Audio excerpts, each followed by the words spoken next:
Jeff Clark on the line now to respond a little bit to this. And Jeff, how are you doing tonight, man? How did you react when this email first came across your attention? Well, I was like, well, there's Robert Hurt. You know, I mean, it was. I was a little taken back when the initial statement came that Tom Perriello and Robert Hurt agreed and welcomed me into both debates, and I thought, well, what a pleasant surprise.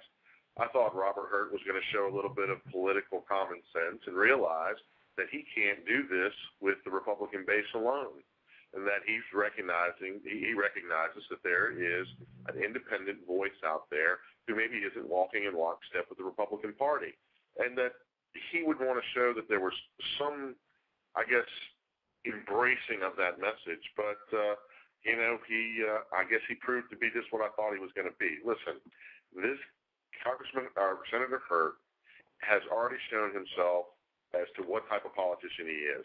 He used the letter of the law to forcibly sic attorneys on the Jim McKelvey campaign in order to shut down a clever campaign ad. Okay? He's telling his supporters, oh, I reached out to the McKelvey camp. That's not true. You know, this is the type of guy that we're thinking about electing. And I find it interesting is that he says the debate between him and Tom Perriello to distinguish the two sides, how separate they are. You know, I'm not sure from that statement from Mr. Hurt if he'd be able to convince anybody that there's any difference between the Democratic Party and the Republican Party. And, you know, I will put this out there. You know, I understand that Congressman Perriello might even be a little bit self-serving here and having a third person in the debate. But I'll be honest with you, I don't think he has any fear of debating quivering Hurt there at all. You know, Tom Perriello is no Robert Hurt is no Virgil Goode. You know, and Robert Hurt is not going to be able to debate one-on-one with Tom Perriello. But, you know, we expected it to come down this way. We figured it, you know, we kind of actually got our ship righted. It was what we were expecting. And, you know, we're going to see what the backlash is.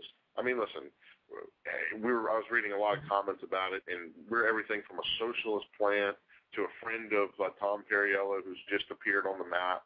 I mean, you know, it's the only thing that his supporters have is fear. They have fear, and they have to instill fear into everyone in order to get them to overlook the sad record and the despicable conduct of Senator Hurt.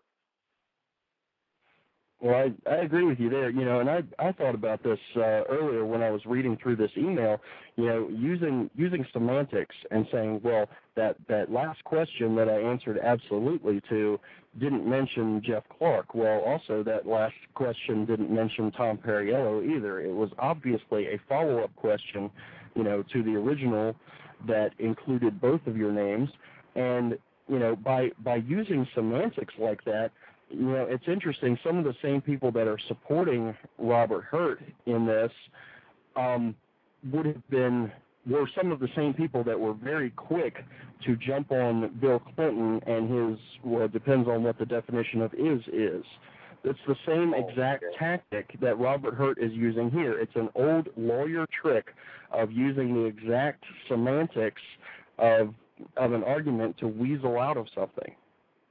Oh, I mean, and that's why we don't need any more lawyers in Washington, D.C. Aren't we tired of that? I mean, aren't we tired of that type of behavior from people who want to be our representatives? I mean, listen, we have a sitting senator who is willing to use the letter of a law to try to silence an opponent he doesn't like. That is the abuse of power. That is an abuse of power that will only be magnified once he gets to Washington, D.C. And you know something? I'm not willing to take that chance. And you know, we're gonna do what we have to, and we'll be more than happy. And actually, if Senator Hurt doesn't want to participate in the debates, I'm sure I will fill in adequately for the conservative message in these debates if Congressman Hurt doesn't feel so inclined to participate. But I would welcome to come and sit in the audience. He may learn a thing or two about conservatism. Very well said. Well, Jeff, I appreciate you calling in. I got to get into a break here and then into my rants on the other side, but I really appreciate you taking time out to respond here on the air. And thank you for that. We'll be keeping an eye on the campaign going forward, and obviously wish you the best of luck. 2,500 people signing petition signatures to get you into this race. I think they deserve to have your voice heard on the stage with Perriello and Hurt as well. Well, I appreciate that, Bradley. Thanks a lot. I appreciate your audience giving us the opportunity to respond. You have a good night.